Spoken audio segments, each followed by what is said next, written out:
How heavy is this glass of water? Melissa, would you care to answer? 8 ounces. 12 ounces. 16 ounces. The absolute weight of the glass doesn't matter. It depends on how long I hold on to it. If I hold it for a minute, nothing happens.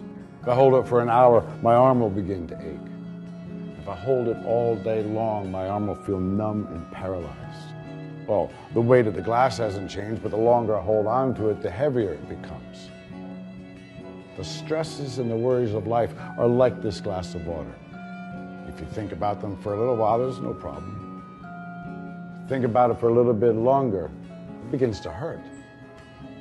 You think about them all day long, and you'll feel paralyzed, incapable of doing anything. Always remember, put the glass down.